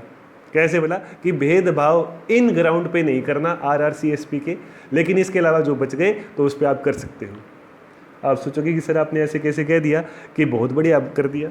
इसलिए कह दिया कि मान लो आपकी हरियाणा का कोई अपने पास कॉन्स्टिट्यूएंसी है, आपकी वोटिंग वहाँ की है। एक छोटा सा एग्जांपल करनाल, कि आप करनाल में किसी पर्टिकुलर वार्ड की आप वोटिंग में पार्टिसिपेट कर सकते हो। अब आप हो दिल्ली के अंदर, इलेक्शन होने लग रहा है मेंबर ऑफ पार्लियामेंट का, यानी पूरे देश में इलेक्शन चले हुए हैं, दिल्ली में भी और हरियाणा में भी सेम डेट पे इलेक्शन चला हुआ था। आप दिल्ली में हो और आप कह दो कि वोटिंग का अधिकार है मेरे को, मैं तो अपनी वोटिंग का अधिकार का प्रैक्टिस करूँगा, और आप दिल्ली के किसी बूथ के सामने खड़े हो जाओ, तो क्या वो आपको इजाज़त देंगे? वो आपको बिल्कुल भी इजाज़त नहीं देंगे, क्योंकि वो आपसे भेदभाव करेंगे। और भेदभाव क्यों किया? क्योंकि आपका रेजिडेंस, ध्यान से देखना, प्लेस ऑफ बर्थ की बात नहीं कर रहा हूँ मैं, प्लेस ऑफ बर्थ और रेजिडेंस अलग होता है। जहाँ पे आपका जन्म हुआ वो कहीं भी हो सकता है, लेकिन रेजिडेंस कौन सी जगह होती है? जहाँ पे आप पिछले 6 महीने से रहते आ रहे हो, 6 या 6 से ज़्यादा, या फिर जहाँ पे आप 6 या 6 से ज़्यादा महीने के लिए रहने वाले हो, वो रेजिडेंस की कैटेगरी में आती है चीज़। तो ये देखेगी कि भाई ये रेजिडेंस इसका करनाल था, लेकिन ये आया हुआ है घूमने फिरने के लिए 2-3 दिन से या 1-2 महीने से दिल्ली के अंदर, और अब ये यहाँ के पोलिंग बूथ पे आके अपने इस राइट को प्रैक्टिस करना चाहता है। आपको इजाज़त मिलेगी ही नहीं। तो ना तो उनकी इलेक्टोरल रोल के अंदर आपका नाम है और ना आप रेजिडेंस हो, तो वो आपके साथ भेदभाव करके आपको साइड में बिठा सकती है कि नहीं करना वोट। दूसरा एग्जांपल राशन डिपो का ले लो। अगर आपका राशन डिपो किसी पर्टिकुलर कॉलोनी के लिए बना हुआ है, तो आप अपना कार्ड लेके सिर्फ उस पर्टिकुलर राशन डिपो के पास जाके ही अपना राशन ले सकते हो। आप उस कार्ड को लेके पूरे देश में राशन इकट्ठा नहीं कर सकते। ये एक बहुत बड़ी लिमिटेशन थी। इसको अब ख़त्म करने के लिए 1 नेशन 1 राशन कार्ड ये स्कीम अब इम्प्लीमेंट की जा रही है कि आपका एक स्मार्ट कार्ड बनेगा, उसके बाद फिर आपसे भेदभाव नहीं किया जाएगा रेजिडेंस के बेस पे, क्योंकि वहाँ पे आप एक पर्टिकुलर जगह के बंदे नहीं कहलाओगे कि आप पर्टिकुलर इस गांव के हो या इस शहर के हो, आप इस देश के बंदे कहलाओगे उस कार्ड के अंदर। उस कार्ड में जो लिखा जाएगा एड्रेस, वो आपका एक नेशनल लेवल पे लिखा जाएगा, ना कि एक डिस्ट्रिक्ट लेवल पे लिखा जाएगा एड्रेस। क्लियर है? तो कुछ ऐसी लिमिटेशंस होती हैं जहाँ पे भेदभाव करना जरूरी है, इसलिए इन्होंने रेजिडेंस हो गया इसको साइड में रख दिया। क्लियर? इसी में नेक्स्ट पॉइंट पढ़ते हैं। ऊपर वाले पॉइंट का जो पार्ट था वो क्या था कि स्टेट भेदभाव नहीं करेगा, लेकिन जो सेकंड पॉइंट इसका आ जाता है, सेकंड पार्ट जो इसका आता है वो कहता है कि भाई जो प्राइवेट इंडिविजुअल्स हैं उनको भी भेदभाव करने से रोका गया है। लेकिन वो भेदभाव करने से कैसे रोका गया है? जैसे मान लो एक प्राइवेट इंडिविजुअल ने अपनी कोई दुकान खोल रखी थी। अब जो दुकान उसने खोली है वो जनरल यूज़ के लिए है। जनरल यूज़ का मतलब क्या है कि उसने कोई चीज़ सामान रख रखा है, आप उसकी कीमत देने के लिए तैयार हो और वो बदले में आपको सामान देगा। लेकिन कोई एक पर्टिकुलर धर्म का कोई भी वहाँ पे रहने वाला एक बाशिंदा है, वो जाता है उसकी दुकान पे और वो कहता है कि भाई मेरे को सामान चाहिए, वो मना करते कि आप इस पर्टिकुलर धर्म से हो इसलिए आपको सामान नहीं दिया जाएगा, मैं इस धर्म को के लोगों से नफरत करता हूँ, मैं इसको सामान नहीं दूंगा। तो ये क्या हो जाएगा? डिस्क्रिमिनेशन में आ जाएगा, और जो प्राइवेट इंडिविजुअल है उसके खिलाफ भी ये केस फाइल हो जाएगा, और इस केस की सुनवाई आप सीधा सुप्रीम कोर्ट या हाई कोर्ट में करवा सकते हो। क्लियर है? तो जो आपके पास प्राइवेट इंडिविजुअल है उनको भी इस कैटेगरी में लपेटा गया है, लेकिन कब? जब वो जनरल यूज़ की जगहों का इस्तेमाल करने से आपको रोके। फॉर एग्जांपल एक कॉलोनी है, उसके अंदर पर्टिकुलर एक समुदाय के लोगों की संख्या बहुत ज़्यादा है, और वो वहाँ पे रहने वाले जो माइनॉरिटी बंदे हैं उनको कहते हैं कि आप इस रोड के ऊपर नहीं चलोगे, आप इस पार्क में नहीं खेलोगे क्योंकि ये तो हमारे लिए होगा। तो वो क्या करने लग रहे हैं, भेदभाव। तो आप उस पर्टिकुलर पूरी की पूरी जो मेजोरिटी वाली एक कम्युनिटी थी उसके खिलाफ आप केस लॉन्च करवा सकते हो। तो जो प्राइवेट इंडिविजुअल है वो भी भेदभाव नहीं करेंगे, पर किन के लिए, जनरल यूज़ की जो आपके पास जगहें होती है उनके यूज़ पे। तो ये 2 पॉइंट आपको याद रहने चाहिए। अब बात करते हैं इसकी एक्सेप्शन पे कि भेदभाव की एक्सेप्शंस में क्या क्या चीज़ें आ जाती हैं। देखो, जो सरकार होती है वो पॉलिसी मेकिंग जब करती है तो कोशिश उसकी यही रहती है कि वो भेदभाव ना करे, यानी बच्चे को, बूढ़े को, महिला को, बच्चे या कोई भी डिसेबल पर्सन है उनको वो जो सारी की सारी स्कीमें मिले। लेकिन उसके बावजूद भी आप देखोगे कि कुछ ऐसे तबके होते हैं जहाँ पे गवर्नमेंट को ज़्यादा केयर करने की ज़रूरत पड़ती है, जहाँ पे उनको ज़्यादा पॉलिसी देनी पड़ती है, ज़्यादा उनके वेलफेयर के बारे में सोचना पड़ता है। फॉर एग्जांपल, अगर बात करूँ डिसेबल पर्सन से, कोई दिव्यांग है, उनके लिए अगर बसों में फ्री घूमने की सुविधा बना दी, या उनको व्हील चेयर फ्री में देने लग रहे हैं, या उनके लिए एक स्कूल बना दिया जो बिल्कुल फ्री ऑफ कॉस्ट है, तो समाज के हिसाब से तो भेदभाव हुआ, लेकिन इस भेदभाव की हमारे समाज को ज़रूरत थी। तो ये जो चीज़ें हैं ये क्या आ जाती है, जो ये वीकर सेक्शन है ये किस में इंक्लूड हो जाते हैं, एक्सेप्शन में। दूसरा एग्जाम्पल, जैसे महिलाएं और बच्चे हैं, महिलाओं को एम्पावर करने के लिए आपने देखा होगा कितनी तरह की स्कीम बना रखी हैं कि अगर मान लो ये प्रेग्नेंट होती है तो इनका फ्री में इलाज होगा, जब माँ बनती है तो इनका फ्री में सारा ट्रीटमेंट होता है, दवाइयाँ दी जाती हैं, कुछ इनको पैसे भी दिए जाते हैं, 6 महीने तक इनको सारी मेडिसिन फ्री होती हैं। इवन जो इनकी चाइल्ड केयर लीव होती है 2 साल की, यानी 2 साल तक अगर कोई सरकारी दफ्तर में काम करने वाली महिला या कोई बड़ी प्राइवेट फर्म है वहाँ पे कोई महिला काम करने लग रही है, उसको बच्चा होता है तो 2 साल तक उसको बिना ऑफिस में जाए वो सैलरी भी ले सकती है, उसको इंक्रीमेंट भी मिलेगा। तो जो ये सुविधा है जिसको हम मैटरनिटी रिलीफ बोलते हैं, मातृत्व अवकाश बोलते हैं जिसको, ये इनके लिए एक पर्टिकुलर स्पेशल प्रिविलेज है। तो जो ये पॉलिसी बनाई है ये सरकार ने किन के लिए बनाई, महिलाओं के लिए बनाई, और ये ज़रूरी थी। तो इस तरीके से भेदभाव किया जा सकता है। SC ST जो कि सोशली या एजुकेशनली बैकवर्ड है, इनके लिए किया जा सकता है। अब जो पॉइंट नंबर 3 है ये पहले स्टार्टिंग में इंक्लूड नहीं था, लेकिन बाद में मोदी सरकार ने आने के बाद जब इस सेक्शन के अंदर ज़्यादा डिमांड उठने लगी और ज़्यादा केसेस बढ़ने लगे कि ज़रूरत पड़ेगी इनमें भी, तो उन्होंने इस सेक्शन को भी इंक्लूड किया। मैं आपका ध्यान सिर्फ इस चीज़ पे लेके आना चाहता हूँ कि पॉइंट नंबर 2 में ध्यान से देखो, यहाँ पे लिख रखा है सोशली एंड एजुकेशनली, इकोनॉमिक नहीं था, ठीक है। लेकिन अगर आप पॉइंट नंबर 3 में देखो तो वहाँ पे क्या लिख रखा है, इकोनॉमिकली वीकर। तो जो इकोनॉमिकली वीकर हैं जिनको हम EWS भी बोलते हैं, ये जो सेक्शन होता है इसके लिए भी आजकल पॉलिसी अलग से बनती है। तो यहाँ पे भी भेदभाव तो है, लेकिन ये ज़रूरी है समाज के लिए। इसके अंदर दूसरा क्वेश्चन ये अराइज होता है कि किसी भी सेक्शन को इकोनॉमिकली वीकर सेक्शन कौन डिक्लेयर करेगा, सेंटर करती है या स्टेट करती है। तो ध्यान रखना इसका आंसर हो जाएगा स्टेट। और जो ये एस है ये क्या है, छोटा एस है, यानी राज्य सरकार जो होती है वो नोटिफाई करती है कि हमारे इस क्षेत्र में ये पर्टिकुलर समुदाय इस EWS की कैटेगरी में आता है, ये लोग EWS की कैटेगरी में आते हैं। तो नोटिफिकेशन या जो इसका सर्टिफिकेट है वो स्टेट गवर्नमेंट के बिहाफ पे इशू होता है। क्लियर। इसी तरीके से एक स्कीम और लॉन्च की थी इन्होंने कई साल पहले, लगभग 10-15 साल हो गए, कि कोई भी अगर मान लो सोशली या एजुकेशनली बैकवर्ड क्लास है, ठीक है, तो उनको किसी भी प्राइवेट या गवर्नमेंट एजुकेशनल इंस्टीट्यूशन के अंदर रिजर्वेशन मिलेगा उनके एडमिशन के लिए। आपने देखा होगा कि पहले तक जो रिजर्वेशन था वो सिर्फ नौकरियों में था, कॉलेजेस वगैरह में नहीं था, लेकिन बाद में इनको कॉलेज लेवल पे भी लेके आए कि भाई कॉलेज के अंदर भी इनको अलग से रिजर्वेशन मिलेगा, पर्टिकुलर इतनी सीट हर कॉलेज के अंदर, हर स्कूल के अंदर ये रिजर्व रहेंगी। और किन के लिए, सोशली और एजुकेशनली बैकवर्ड। ध्यान से देखना, यहाँ पे इकोनॉमिकली नहीं है इस वाले में। तो जो ये एडमिशन की बात की गई है यहाँ पे सोशली और एजुकेशनली वीकर सेक्शन है, ये बैकवर्ड सेक्शन है, जिनको एडमिशन मिलेगा, जिनके लिए सीट रिजर्व रखी गई है। लेकिन इन इंस्टीट्यूशंस में भी जो माइनॉरिटी इंस्टीट्यूशंस होते हैं वहाँ पे एडमिशन देने से मना किया गया है कि ये जो स्कीम है ये माइनॉरिटी इंस्टीट्यूशंस के ऊपर लागू नहीं होगी। मतलब वहाँ पे अगर 100 बच्चों की सीट है तो 100 बच्चे अपने हिसाब से लेंगे, वहाँ पे कोई भी सीट रिजर्व नहीं रहेगी। लेकिन अगर कोई और बड़ा स्कूल है, अगर और कोई जैसे IIT हो गया या IIM हो गया, तो ऐसी जो संस्थाएं हैं यहाँ पे कुछ सीट हमेशा ही इन सेक्शन के लिए रिजर्व रखी जाएगी। क्लियर? तो ये था आपका आर्टिकल नंबर 15। आगे बढ़ते हैं। आगे आ गया जी आपका आर्टिकल नंबर 16, यानी इक्वलिटी ऑफ अपॉर्चुनिटी इन, ध्यान से अब देखना क्या लिख रखा है ये, in public employment, sorry, in public employment. अभी पब्लिक एम्प्लॉयमेंट का क्या मतलब हुआ? सरकारी नौकरी। तो जो सरकारी नौकरी है यहाँ पे रिजर्वेशन देने की बात कही गई है। ठीक, अब आप कहोगे कि सर आगे तो इक्वलिटी दिख रखा है तो आप रिजर्वेशन क्यों बोल रहे हो? ये इक्वलिटी अकेला नहीं लिख रखा, ये क्या लिख रखा है? इक्वलिटी ऑफ अपॉर्चुनिटी, यानी इनको अवसर दिया जाएगा। क्लियर?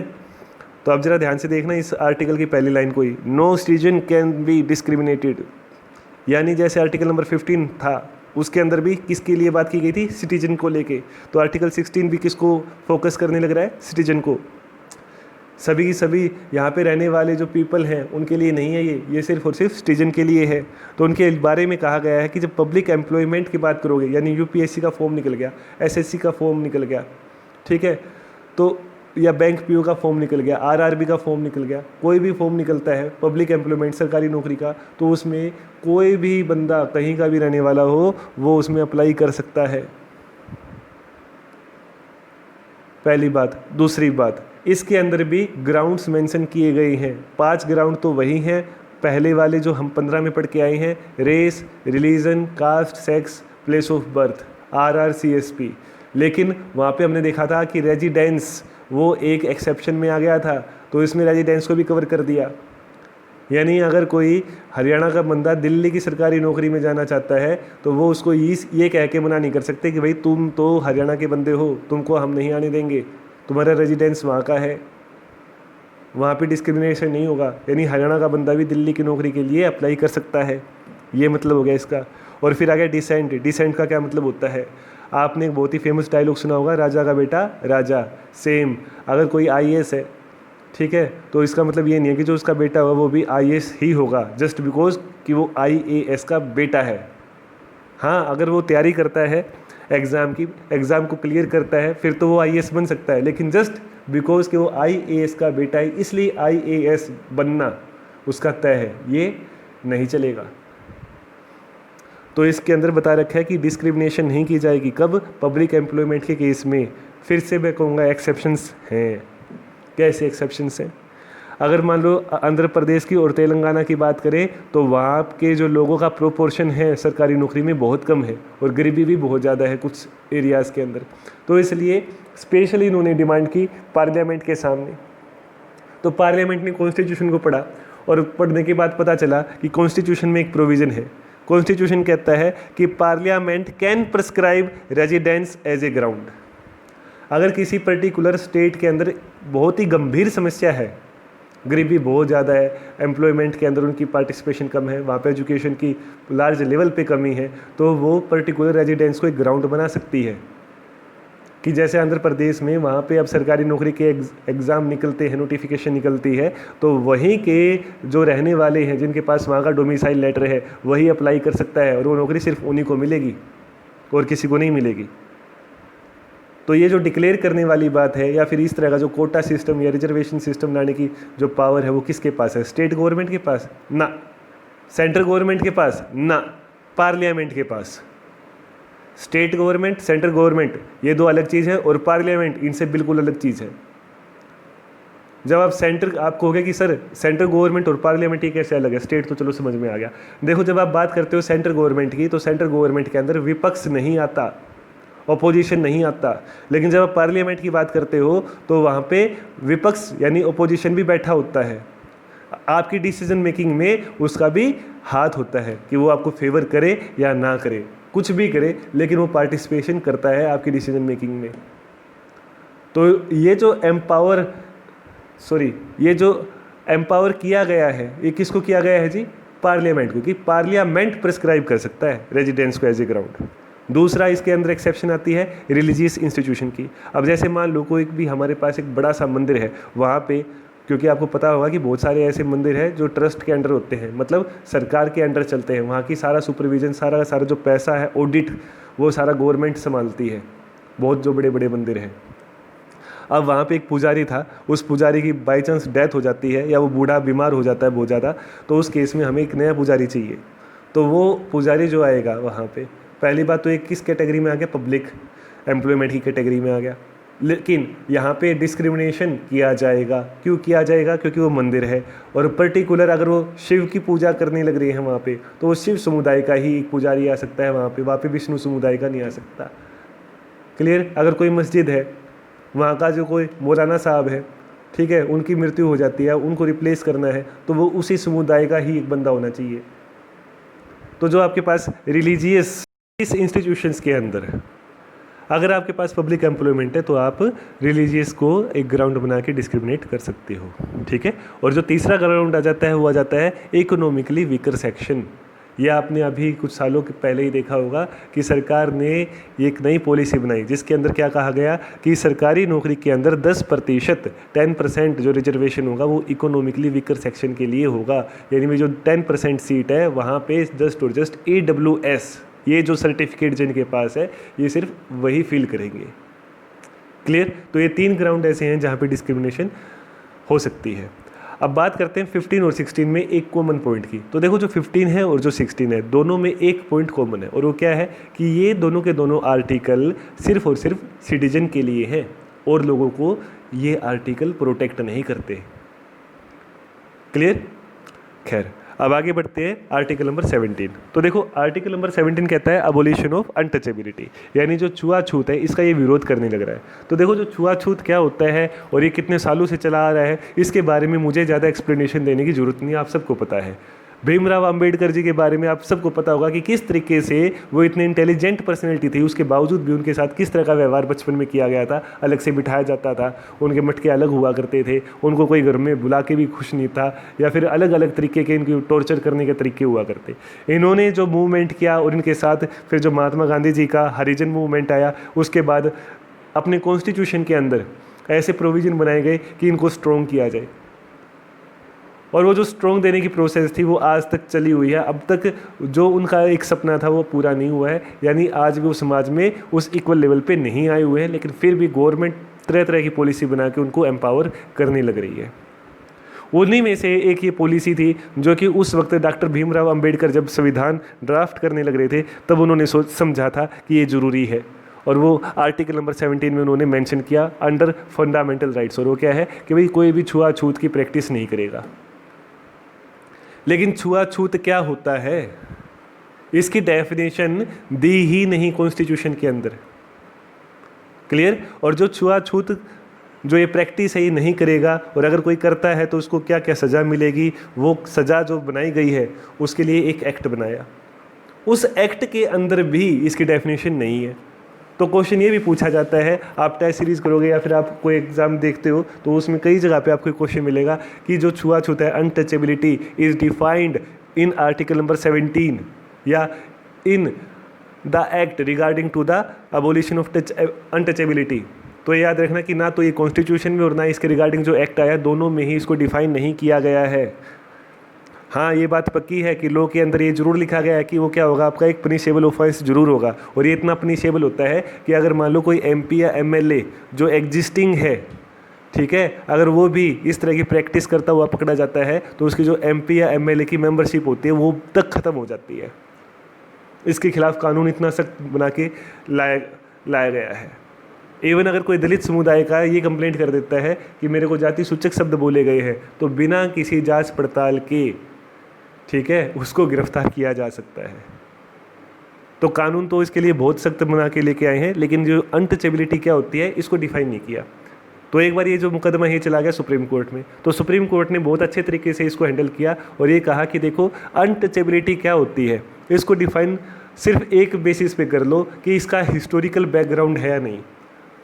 अगर कई सालों से इस एक प्रैक्टिस को पर्टिकुलर समुदाय के साथ हम अलग व्यवहार करने लग रहे हैं, उसके साथ एक अलग तरीके से पेश आने लग रहे हैं, तब तो आप उसको मान के चलो कि वो अनटचेबिलिटी के क्राइटेरिया में आता है। अदरवाइज उसको आप अनटचेबिलिटी के क्राइटेरिया में नहीं लेके आओगे। छोटा सा एग्जांपल देता हूँ कि आपने देखा होगा खाप पंचायत कई बार किसी परिवार को बायकाट कर देती है, सोशली बायकाट, कि इनके साथ कोई भी हुक्का पानी नहीं पिएगा, इनके साथ कोई भी लेना देना नहीं रखेगा, इनके घर में आना जाना कोई नहीं रखेगा। ठीक, तो एक तरीके से वो भी क्या है, एक अनटचेबिलिटी की शुरुआत हुई। लेकिन वो अनटचेबिलिटी क्या इस अनटचेबिलिटी के इक्वल है, नहीं है? तो जवाब है नहीं है, क्योंकि वो एक सोशल बायकाट है। बेसिक से उसमें काम वही हो रहे हैं जो एक अनटचेबल के साथ होते हैं, लेकिन उसका कोई हिस्टोरिकल बैकग्राउंड नहीं है, उसके पीछे कोई बड़ी सी स्टोरी या फिर उसका एक पर्टिकुलर कम्युनिटी को टारगेट नहीं बनाया गया है। तो ये याद रखें कि जो अनटचेबिलिटी है वो एक हिस्टोरिकल बैकग्राउंड होना चाहिए और एक पर्टिकुलर कम्युनिटी के अगेंस्ट होना चाहिए, तब जाके आप इस एक्ट के तहत एक पनिशेबल ऑफेंस दर्ज करवा सकते हो। क्लियर? तो इसका जो लास्ट पॉइंट है ये ध्यान रखना कि social boycott is not covered under untouchability. Next पढ़ते हैं आर्टिकल नंबर 18, जो कि कहता है article 18 abolition of titles. Titles की सबसे खास बात ये होती है कि आप इनको अपने नाम के आगे इस्तेमाल कर सकते हो। आज़ादी से पहले हमारे देश में बहुत ज़्यादा रियासतें हुआ करती और यहाँ के जो राजा हुआ करते या इनके जो नोबल्स हुआ करते वो अपने नाम के आगे इन टाइटल्स का इस्तेमाल किया करते। इन्हीं टाइटल्स के अकॉर्डिंग जो ब्रिटिश गवर्नमेंट हुआ करती वो इनको स्पेशल प्रिविलेज दिया करती, स्पेशल ट्रीटमेंट दिया करती। ठीक है, लेकिन जब ये अबोलिशन ऑफ टाइटल्स, जब ये आर्टिकल लॉन्च हुआ तो इसके साथ ही जो स्पेशल प्रिविलेजेस थे उनके वो सारे के सारे ख़त्म हो गए और उनके और एक आम नागरिक के बीच में जो डिफरेंस थे उसके साथ ही वो भी ख़त्म कर दिए गए। जब हम बात करते हैं अबोलिशन ऑफ टाइटल की तो इसके अंदर मिलिट्री और एकेडमिक टाइटल्स हैं, इनको आज भी प्रिजर्व करके रखा हुआ है, इनको अबोलिश नहीं किया गया है, ये आज भी वैलिड रहेंगे। फॉर एग्जाम्पल, अगर आज के टाइम पे कोई ब्रिगेडियर है, कोई कैप्टन है या कोई डॉक्टर है तो अपने नाम के आगे इन टाइटल्स का इस्तेमाल कर सकता है। क्लियर? नेक्स्ट पॉइंट पे चलते हैं। नेक्स्ट पॉइंट कहता है कि अगर मान लो हमारे देश का कोई नागरिक है और उसको कोई फॉरेन कंट्री वो टाइटल देना चाहती है तो क्या वो एक्सेप्ट करेगा या नहीं? एक छोटा सा एग्जाम्पल लेते हैं कि जैसे ऑस्ट्रेलिया का एक महान बैट्समैन हुआ करता है सर डॉन ब्रैडमैन, तो इनके नाम के आगे जो ये सर है ये ब्रिटिश गवर्नमेंट ने उनको ये टाइटल दिया हुआ है।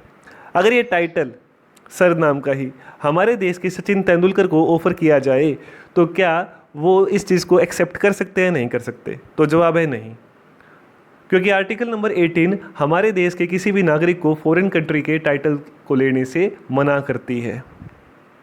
क्लियर? नेक्स्ट पॉइंट पे चलते हैं। नेक्स्ट पॉइंट कहता है कि मान लो हमारे देश में कोई एक एजेंसी है, कोई एंटरप्राइज है या कोई गवर्नमेंट ऑफ इंडिया का कोई एक यूनिट है, उस यूनिट में किसी पोस्ट पे कोई फॉरेनर आके काम करने लग रहा है। अब जब वो काम हमारे कंट्री की गवर्नमेंट ऑफ इंडिया की एंटरप्राइज के अंडर काम करता है तो वो एक तरीके से गवर्नमेंट ऑफ इंडिया के अंडर ही काम करने लग रहा है, और उस वक्त उसकी कंट्री या फिर कोई और दूसरी कंट्री उस बंदे को कोई टाइटल ऑफर करती है तो वो क्या ले सकता है, नहीं ले सकता? तो देखिए, consent of president of India जरूरी है। अगर हमारा प्रेसिडेंट उसको अलाउ करता है, उसको परमिशन देता है तो वो उस टाइटल को ले सकता है, अदरवाइज वो टाइटल नहीं ले सकता। क्लियर? अगला केस स्टडी करते हैं। अगर मान लो हमारी गवर्नमेंट ऑफ इंडिया का कोई सेटअप फॉरेन टेरिटरी में है, फॉरेन कंट्री में है, उस वक्त अगर वहाँ पे काम करने वाला हमारा नागरिक हो या कोई फॉरेनर है और उसको वहाँ की टेरिटरी वाली कंट्री या कोई और कंट्री कोई बेनिफिट देना चाहती है, कोई गिफ्ट देना चाहती है, कोई मॉनेटरी एड देना चाहती है, तो क्या वो उसको एक्सेप्ट कर सकते हैं, नहीं कर सकते?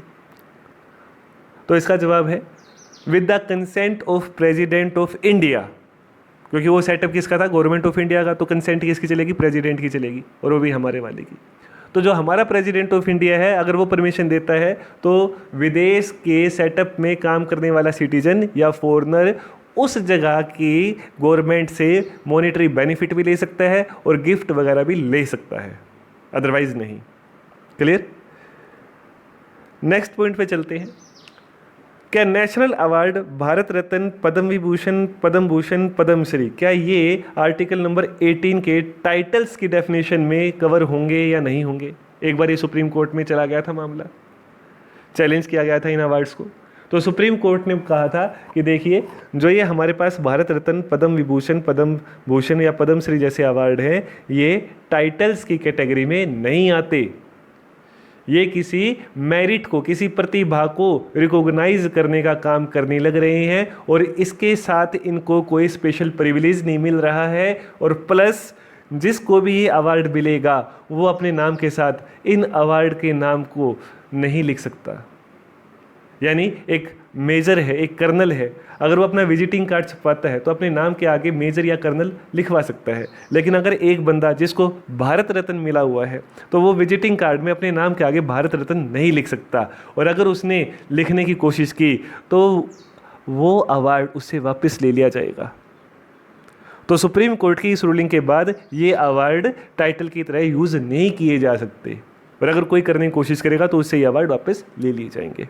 ठीक है, तो इसी के साथ आज हमने आर्टिकल नंबर 12 से लेके 18 तक जो इसकी मेजर पॉइंट्स थे, जहाँ से क्वेश्चन पूछे जाते हैं, जो इसकी एक बेसिक अंडरस्टैंडिंग है, उसको कवर करने की कोशिश की है। ठीक है, नेक्स्ट वीडियो के अंदर हम आर्टिकल नंबर 19 को स्टडी करेंगे। आर्टिकल नंबर 19 आपका बहुत ज़्यादा इंपॉर्टेंट है, बहुत ज़्यादा इसके केसेज हैं जो सुप्रीम कोर्ट के अंदर अलग अलग वर्डिक्ट्स के हिसाब से अलग अलग इंटरप्रिटेशन को जाहिर करते हैं। बहुत सारे क्वेश्चंस आपके यूपीएससी या वेरियस एग्जाम्स के अंदर पूछे गए हैं, तो उसकी एक सेपरेट वीडियो ही हम स्टडी करेंगे। ठीक है, तो अब तक जो हमने किया है आप किताबें से रीड करना, आप इस वीडियो के जितने भी पॉइंट्स थे उनको आप लिख सकते हो नोट्स की तरह, ताकि कोई भी एग्ज़ाम है उससे पहले आपके पास एक शॉर्ट नोट्स हो जाए। जो काम हमने इस 1.25 घंटे की वीडियो में किया है वो आप सिर्फ 5 या 7 मिनट में कर लोगे, अगर आप इनके ये नोट्स बना लेते हो तो। इसकी बस एक स्टार्टिंग में आपको अंडरस्टैंडिंग डेवलप करनी पड़ती है, उसके बाद ये काम सिर्फ और सिर्फ 5 से 7 मिनट का होता है। क्लियर?